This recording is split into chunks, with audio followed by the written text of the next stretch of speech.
आणि आता बातम्यांचा वेगवान आढावा।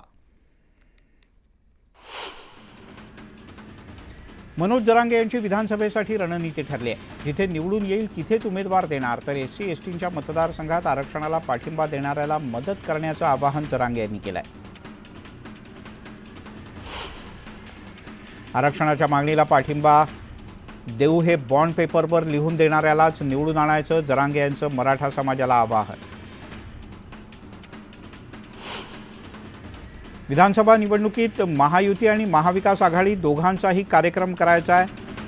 अंतरवालीतल्या बैठकीतून जरांगे पाटील यांनी विरोधक आणि सत्ताधाऱ्यांवर जोरदार हल्ला चढवला। महाविकास आघाडी फुटीच्या उंबरठ्यावर असल्याच्या चर्चा आहेत। ठाकरे गट आणि काँग्रेसमधील वाद विकोपाला गेल्यानं ठाकरे गटाच्या नेत्यांनी थेट काँग्रेसच्या हायकमांडकडे तक्रार केल्याची माहिती सूत्रांनी दिली आहे। भाजपचे नेते निलेश राणे यांनी सागर बंगल्यावर जाऊन देवेंद्र फडणवीस यांची भेट घेतली। निलेश राणे कुडाळ मतदारसंघातून निवडणूक लढवण्यासाठी इच्छुक आहेत, मात्र हा मतदारसंघ शिवसेनेकडे आहे। संजय राऊत हे उद्धव ठाकरे आणि काँग्रेसचं तुणतुणं आहेत, अशी टीका शिवसेना समन्वयक वैद्यनाथ वाघमारे यांनी केली आहे।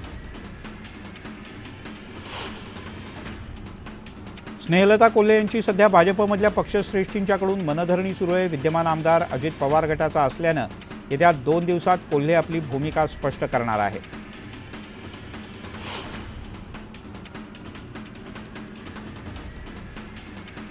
राधाकृष्ण विखे पाटील शिर्डी मतदारसंघात नव्यानं मतदार जोडून निवडणूक जिंकण्याचा प्रयत्न करत असल्याचा आरोप नाना पटोले यांनी केला। यानंतर नाना पटोले वैफल्यग्रस्त असल्याचा पलटवार विखे यांनी केला आहे। विधानसभा निवडणुका जिंकता याव्यात म्हणून भाजप मतदार याद्यांमध्ये घोटाळा करतोय, असा घणाघाती आरोप संजय राऊत यांनी केला। तर राज्यातील मतदार भाजपच्या विरोधात असल्याचंही त्यांनी नमूद केलंय। राष्ट्रवादी अजित पवार गटाचे आणि भाजपचे अनेक आमदार संपर्कात असल्याचा दावा आमदार रोहित पवार यांनी केला। याबद्दल अंतिम निर्णय शरद पवार घेतील, असंही त्यांनी स्पष्ट केलं। समीर भुजबळ हे अजित पवार यांच्या सोबतच आहेत, असं स्पष्टीकरण छगन भुजबळ यांनी दिलंय। महाविकास आघाडीच्या संपर्कात असल्याच्या चर्चा पूर्णतः निरर्थक असल्याचंही त्यांनी नमूद केलं। केंद्रीय राज्यमंत्री मुरलीधर मोहोळ यांनी मनसेचे अध्यक्ष राज ठाकरे यांची भेट घेतली। राज ठाकरे यांच्या निवासस्थानी दोघांमध्ये विविध मुद्द्यांवर चर्चा झाल्याचं कळतं। राज्यातील सर्व ऊसतोड मजूर संघटनांनी बीडमध्ये व्यापक बैठक घेतली। विधानसभेत 5 जागा लढवण्याचा निर्णय ऊसतोड मजूर संघटनेनं घेतलाय। मात्र ही पंकजा मुंडे यांची वोट बँक असल्यानं भाजप आणि महायुतीची डोकेदुखी वाढणार आहे।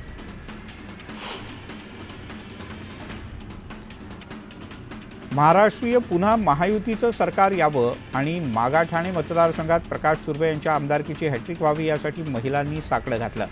सिद्धिविनायक आणि वजिरा मंदिरात गणपतीला अभिषेक घालून महिलांनी देवाला साकडं घातलंय। इंदापूर विधानसभेत आता प्रचारानं जोर धरलाय। शरद पवार गटाचे उमेदवार हर्षवर्धन पाटील यांच्या प्रचाराची धुरा यांची कन्या आणि पुत्र या दोघांकडे असणारे अंकिता पाटील आणि राजवर्धन पाटील हे वडिलांसाठी मैदानात उतरले आहेत। वाशिमच्या कारंजा विधानसभेसाठी शरद पवार गटाकडून वर्षा राठोड यांनी दावा केलाय। पक्षानं कामाला लागण्याच्या सूचना देत उमेदवारीचा विचार करण्याचं आश्वासन दिल्याचं त्यांनी म्हटलं। दीपक केदार यांनी शरद पवार यांची भेट घेतली। यावेळेला त्यांनी 5 जागांचा प्रस्ताव दिलाय, त्यापैकी 2 जागांचा प्रस्ताव स्वीकारण्यात आला असून अन्य 3 जागांच्या बद्दल घटक पक्षांशी चर्चा करण्याचं आश्वासन देण्यात आलं, अशी माहिती दीपक केदार यांनी दिली। शायना इंसिया वरळी मतदारसंघात सक्रिय झालेत। शायना इंसिया वरळीतून महायुतीच्या संभाव्य उमेदवार असू शकतात, त्यामुळे त्यांनी पालिका वॉर्डातल्या मतदारांशी संपर्क वाढवायला सुरुवात केली आहे।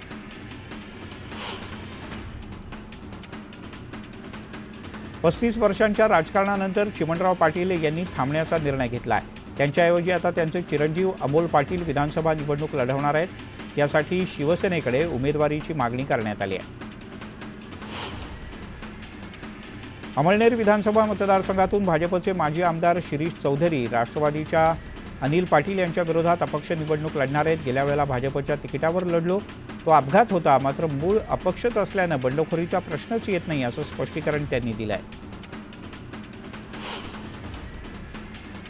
रत्नागिरीच्या दापोली, मंडणगड आणि खेडमध्ये आमदार योगेश कदम यांनी युवा सेना निर्धार मेळावा घेतला. या निवडणुकीत 50,000 पेक्षा अधिक मतांनी विजयी होण्याचा संकल्प या मेळाव्यात करण्यात आला.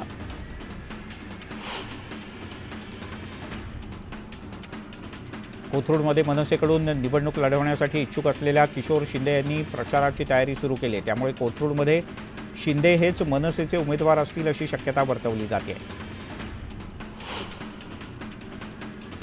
नाशिकच्या दिंडोरी पेठ विधानसभेवर शिवसेनेनं दावा ठोकलाय. राष्ट्रवादीचे नेते दिंडोरीचे विद्यमान आमदार आहेत, त्यामुळे या जागेवरून महायुतीत वादाची ठिणगी पडण्याची शक्यता आहे.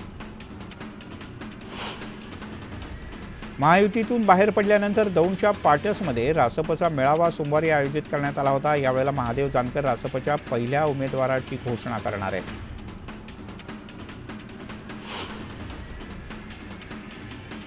आरोग्यमंत्री तानाजी सावंत यांचे पुतणे अनिल सावंत यांनी सिल्व्हर ओकवर जाऊन शरद पवार यांची भेट घेतली. अनिल सावंत मंगळवेढ्यातून निवडणूक लढवण्यासाठी इच्छुक आहेत. सावंत तुतारी हाती घेणार अशी जोरदार चर्चा आहे.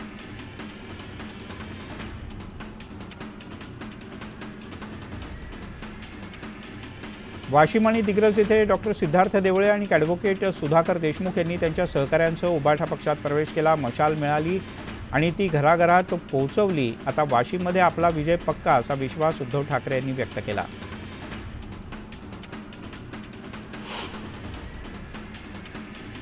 महाविकास आघाडीत चिपळूण संगमेश्वर मतदारसंघात काँग्रेसमध्ये अस्वस्थता. अल्पसंख्याक महाराष्ट्र प्रदेश उपाध्यक्ष सुनील सावर्डेकर 25 तारखेला आपला उमेदवारी अर्ज भरतील.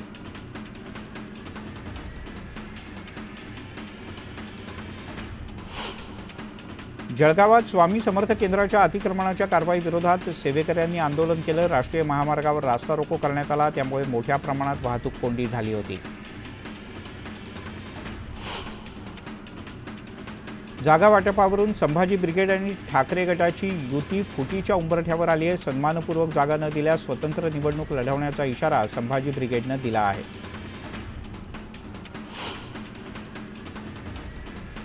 वंचित बहुजन आघाडीकडून कळमनुरी विधानसभेसाठी दीपक म्हस्के यांना उमेदवारी देण्यात आली आहे. आमच्यासमोर कुणाचं मोठं आव्हान नसल्याची प्रतिक्रिया म्हस्के यांनी दिली.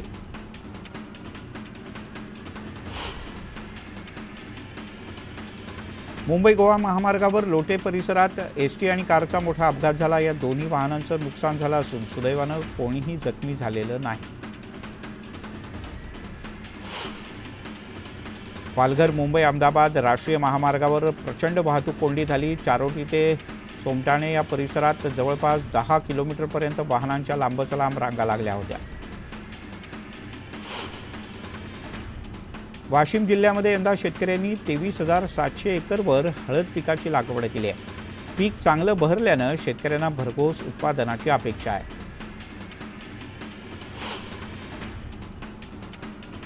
सरन्यायाधीश धनंजय चंद्रचूड हे खेड तालुक्यातल्या कन्हेरसर या त्यांच्या मूळ गावी दाखल झाले. यावेळेला सरन्यायाधीशांनी पारंपरिक पोशाखात कुलदैवत यमाई देवीचं दर्शन घेतलं.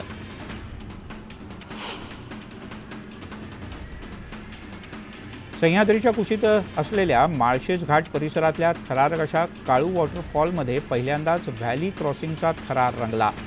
800 ते 1200 फूट खोल या काळू धबधब्याचा पर्यटकांनी जबरदस्त आनंद लुटला.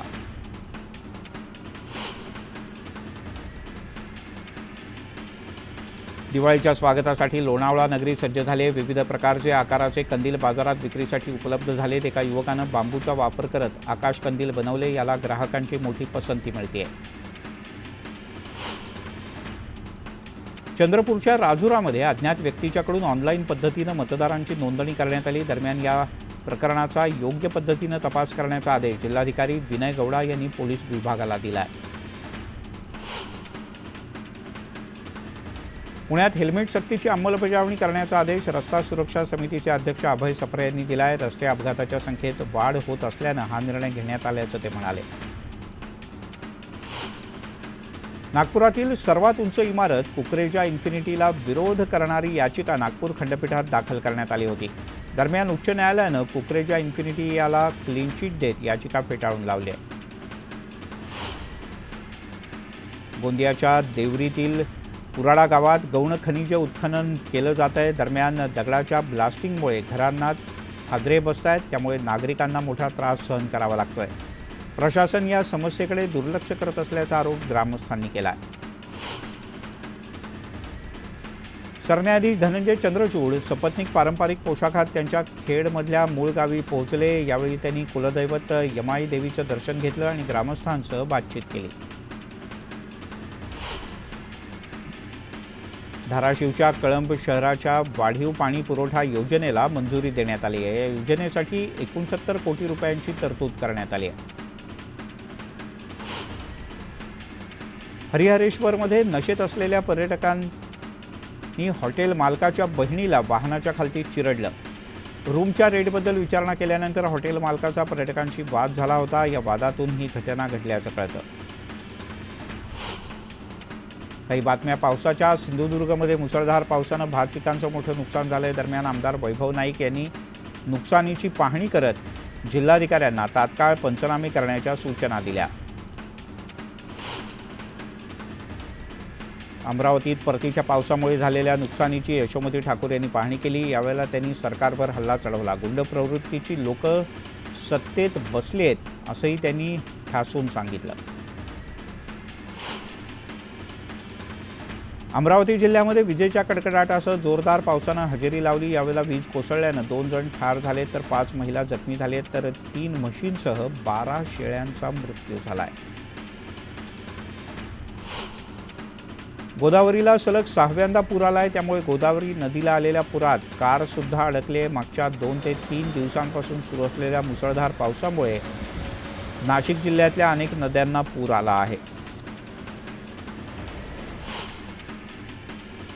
गोंदियामध्ये हवामान खात्याकडून येलो अलर्ट जारी करण्यात आला. पावसामुळे शेतातील धानाचं पीक खराब होण्याची शक्यता आहे.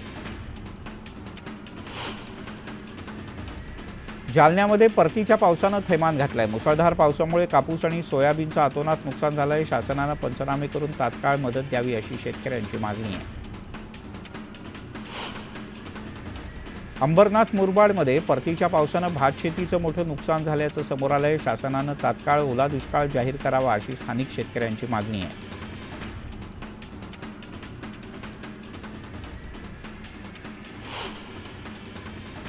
अमरावतीच्या तिवसामध्ये पावसानं थैमान घातलंय. संपूर्ण तालुक्याला वादळी वाऱ्यासह गारपिटीचा तडाखा बसलाय. हातातोंडाशी आलेलं पीक नष्ट झाल्यानं शेतकरी हवालदिल आहे.